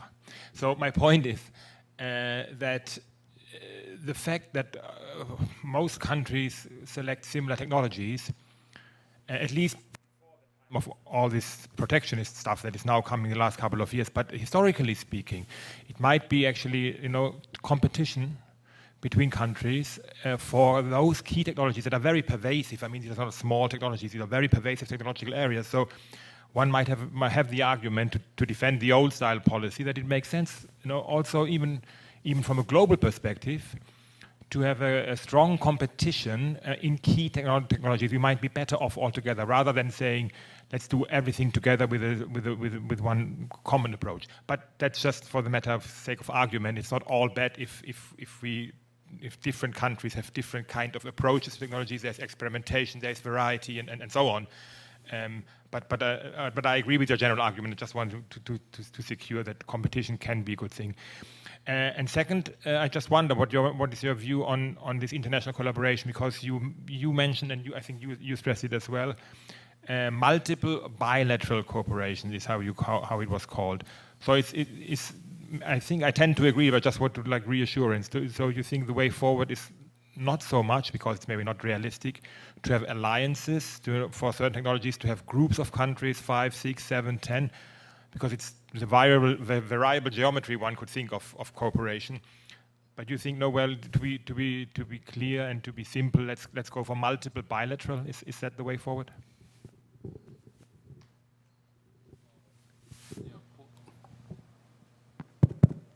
Yeah, for the first question, yeah, historically every country tried to compete each other in small area of technology, but even in a very small niche of technology, such as an emerging quantum computing or vaccines and so on, but there might be also a huge potential of a collaboration by the principle of division of labor, even in vaccines or AIs and so on. So we can maybe go down the bottom level, and then we can still find out mutual collaboration areas. And for the second, multilateral, not only bilateral, yes, it's always very good option. But if we have a larger and larger number of partners, it would take longer time to make good negotiations. And so my suggestion is to start with the bilateral, with the very mutually beneficial relationships. That's my suggestion. Yeah, maybe just to add, of course, wholeheartedly agree, competition is important. Collaboration on the same issue could also mean gathering critical mass for a certain endeavor, which we've been promoting in the European Union for forever, basically, for the past 2 decades, and it gradually starts to work now. And we do it, for example, with these activities of common European interest now in key technology areas. And why not also extend this idea to further intercontinental collaborations? We obviously cannot replicate, we need not replicate, but the overall idea of bringing capacity together for a joint purpose could be worthwhile, I guess. And the variable geometries will inevitably exist. So depending also on the profile of the 2 countries, there can be choices. Is it enough for a bilateral endeavor? Or is it more so that one country already has some sort of alliance that the other country could be invited to join? There could be different options, also depending on the urgency or depending on the importance of the technologies for the different countries, I would think. To your question, so I mean, I know the very best example, the EMBO, where Germany plays the critical role. So as a molecular biologist, I know that this era of big data, in bio big data, not only just the bilateral, but multilateral and multinational collaboration is critical to really have the vast amount of the data to be to have the value to be analyzed. So this is the best example. Like living in this pandemic era, we have experienced that not only just the developed countries where the vaccines could be sufficiently provided. We know that those areas or the countries where the drugs and the vaccines were really short of, because they cannot end this pandemic, that all the world is again suffering from having another variant. So we know that in this bioengineering or the biomedical science industry, that I think overall scientists are realizing more and more that the multinational, multi-international collaboration and the collecting and sharing of the data is quite important. So I think we are experienced that already, coming from the experience. 예, 감사합니다. 예, 제이콥 교수님께서 특히 그 다자 협력의 필요성에 대해서 지적을 해주셨고요.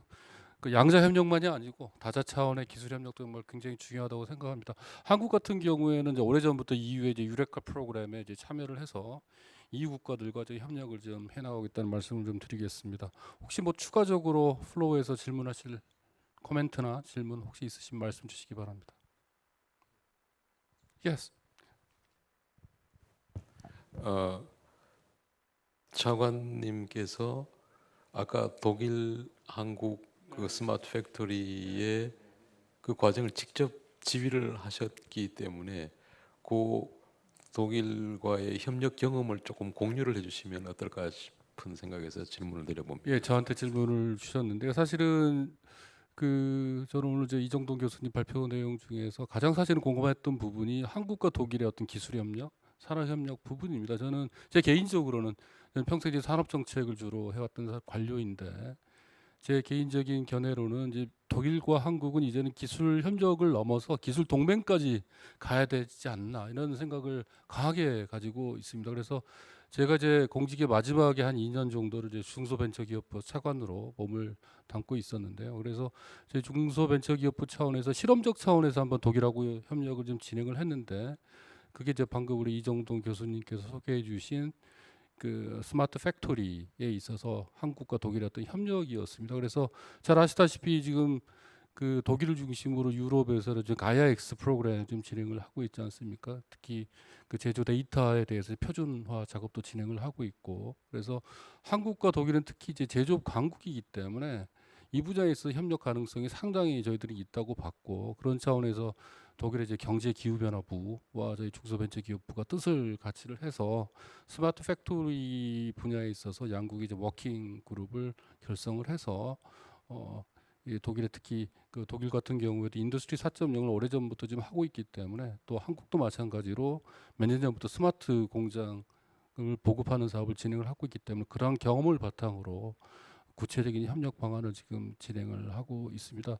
제 생각으로는 이렇게 지금 작게 지금 저희가 시작을 하고 있지만 이러한 그 양국의 협력 모델이 조금 더 저는 좀 발전됐으면 좋겠다라는 생각을 가지고 있고요. 특히 대기업 간의 협력, 중소기업 간의 협력, 아까 말씀 주셨죠. 그리고 벤처 스타트업 간의 협력, 대학 간의 협력 이렇게 좀 전면적으로 양국 간에 좀 협력을 좀 해야 될 필요가 있지 않나 생각이 되고, 그 이유는 한편으로는 지금 미국과 중국이 이제 기술 패권 경쟁을 치열하게 벌여나가고 있는 상황 속에서 양국 모두 제3의 길을 좀 모색하는 차원에서라도 한국과 독일의 협력은 과거 어느 때보다도 저는 절실하다라고 생각을 하고 있습니다. 그래서 특히 여기에 대해서 이제 독일의 시각을 좀 여쭤보고 싶은데, 이제 크롤 박사님이 계시니까 독일에서는 지금 한국과 독일의 어떤 산업 협력, 기술 협력에 대해서 정말 그렇게 좀 거기에 대해서 필요성을 좀 느끼고 있는지, 독일 정부의 입장이나 혹시 독일 산업계 시각은 어떤지 혹시 주실 말씀 있으시면 좀 주셨으면 좋겠습니다. Obviously, I can't speak for the government, but as an academic observer, I should say it obviously has different levels, as you're saying, and I would like to make a point that I always tend to make on such panels, that we have to start early. We have to start with higher education, basically, PhDs, even graduate level. There's also a great opening that is currently coming into existing there with us reducing the income of students from other typical countries that used to be the main source of students in Germany. So there is capacity to train and to welcome students from Korea to work with us from an early stage, which is obviously, as we know, also an obligation on our side to send more people over to Korea to be trained here and to learn the system and to learn the language in order to build the basis for future collaboration. Because I think it's really the only way to get it into the minds of the future leadership generation early. Those people then moving into the enterprises, also either side later on. Because what we can otherwise do, of course, is to forge industry alliance, which probably both countries are in a good position in, because if in either country, as I understand at least, we have large enterprises, and if those enterprises lead in international alliances, that is a good starting point. We can play it that way between Korea and Germany to a degree. Academically, I think there's good collaboration already. Maybe there's some room for improvement and general openness that we could leverage both sides. I mean, if we look at our openness towards Korea, I think there isn't much of a difference. Our general openness may be a bit higher because we're in the European context. But with regard to Korea, I think it's a two-sided game where both sides could profit from closer integration, specifically in the engineering sciences for the purposes that we are currently discussing. And yeah, then why not have, I think international public-private partnerships are a great ambition, a grand ambition even. Let's see when the time might come, but eventually that also could be a perspective to take. Immediately, I would think, start small, start gradually, start on a project level. We already have the basis. Think about collaboration in existing contexts, and that is something, yeah, as you was mentioning before, multilateral collaboration that we already have, European Framework Program, individual large-scale research infrastructures where collaboration makes complete sense, and it probably has an applied component already, which already might involve enterprises from case to case, depending on which sector we discuss. So these are the different leverage points, starting early from the education domain, I should think.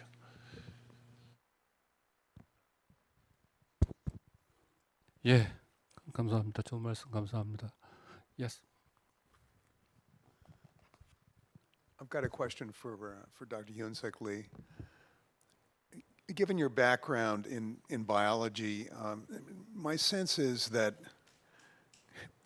in your field, in the biological technologies area, we may have already tackled some of this international collaboration. I look at my university, MIT, completely integrated with international scholars.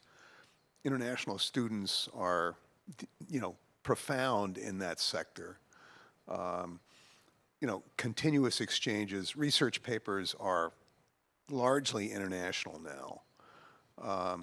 And the biological technology field is still a field where you can move basic science into a technology advance pretty directly. In other words, it's not deep intermediary processing stages. You can, with the availability of biotech companies, which is obviously a worldwide phenomena. So I just wonder whether or not we already have at hand kind of a model for the kind of collaborative technology sovereignty issues that we've been discussing here today in this whole kind of life science territory. Isn't it already happening? The multinational companies are profoundly international as well at the kind of later stage. So, I look at the BioNTech-Pfizer combination. I don't think that's an unusual combination at all. So have we done it there, and are there lessons that can be learned from that sector?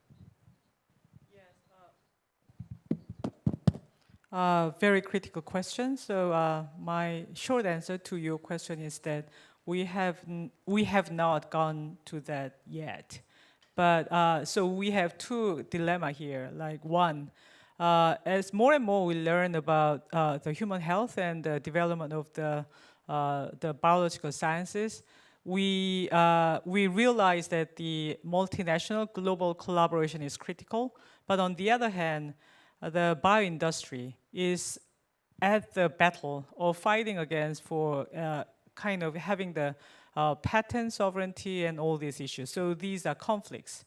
The big data is really required to really have the right drug, but at the same time, you need the patent to have the industry. So there is a national, local issue and also the global issue together. So that's the dilemma here. But how are we going to solve that? So, can the policies and the regulations actually support the need for this international collaboration? I don't have that idea yet. And actually, in my mind, maybe the technology development is getting farther away, but our regulations and the policies are actually laid behind? Or is it on the other way around? I'm not really sure about that. But as a biological scientist, it is, I can confirm with you that what Biden Act actually says is like a precision medicine, the patient-specific therapy. These are the issues in the biology, and as we think more and more about it, a company cannot be at a local place, but it has to be in the multi-rational and multiracial and multinational places. That's why like Pfizer is having their R&D center in Europe and in the US and in Asia as well. And my university, SNU, is trying very hard to kind of recruit one of these biotech companies to our neighborhood. This is because we realize that the international collaboration is the way we have to go for, not only just for the good of my university and the country, but for the good of all the human welfare. So we are heading towards that, and we find some of the regulations which are hampering these roads. So maybe we have to discuss further between the countries and the scientists and also the policymakers to get rid of any unnecessary regulations and kind of encourage the international collaboration as the scientists realize that it is really critical. Yeah, sorry, I have no just straightforward answer, but I think that is the reality. Yes. 예, 네, 감사합니다. 혹시 뭐 추가적으로 코멘트하실 사항 있으시면 좀 말씀을 혹시 조 박사님이나 혹시 아니면 좀 랩업을 좀 해야 될 시간이 이제 된 것 같습니다. 예, 오늘 그 세 번째 세션은 이제 핵심 기술에 대해서 저희가 아주 깊이 있는 토론을 해봤습니다. 그래서 각국의 핵심 기술의 선정 기준이 지금 어떻게 되고 있는지, 그리고 그 독일 또 한국의 경우에는 어떤 기준으로 핵심 기술을 좀 보고 있는지 이런 내용을 들어봤고요. 특히 오늘 얘기가 가장 많이 나오는 게 이 기술 주권이 중요해지는 상황 속에서도 국제 협력이 정말 필요하다는 그런 공통적인 의견들을 많이 제기를 해주셨습니다. 그래서 양국 간의 협력을 넘어서 또 다자 간의 어떤 협력 필요성도 제기가 됐고요. 그래서 그 부분은 아마 의견들을 같이 하고 있는 것 같습니다. 오늘 굉장히 좋은 토론이었다고 저는 생각이 되고요. 오늘 참여해 주신 세 분의 주제 발표자 그리고 지정 토론해 주신 이현숙 교수님 모두 감사드리도록 하겠습니다. 이번 세션은 여기서 마치도록 하겠습니다. 감사합니다.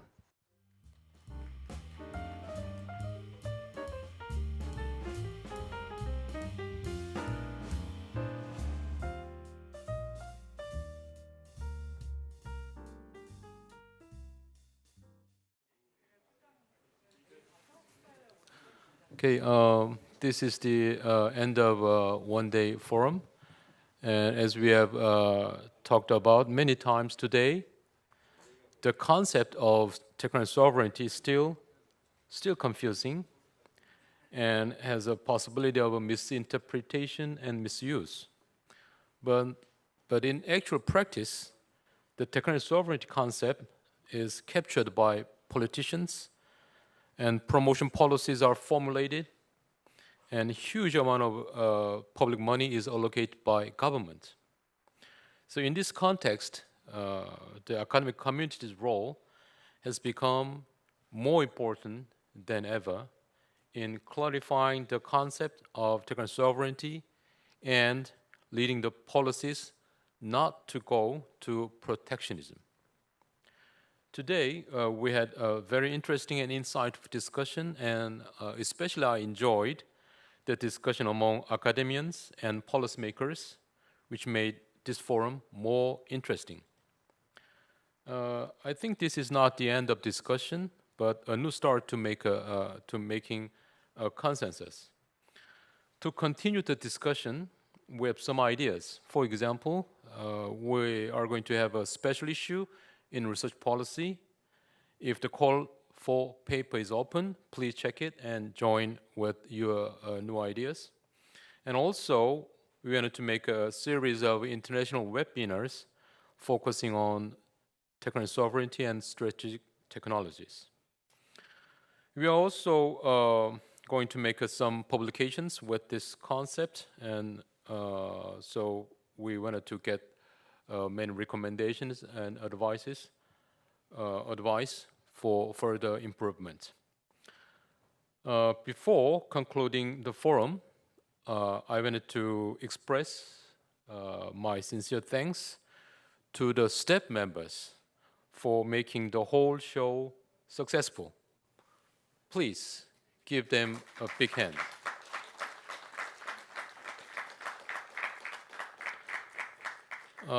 This is the real end of today's forum, and thank you again. Have a lovely evening. Thank you.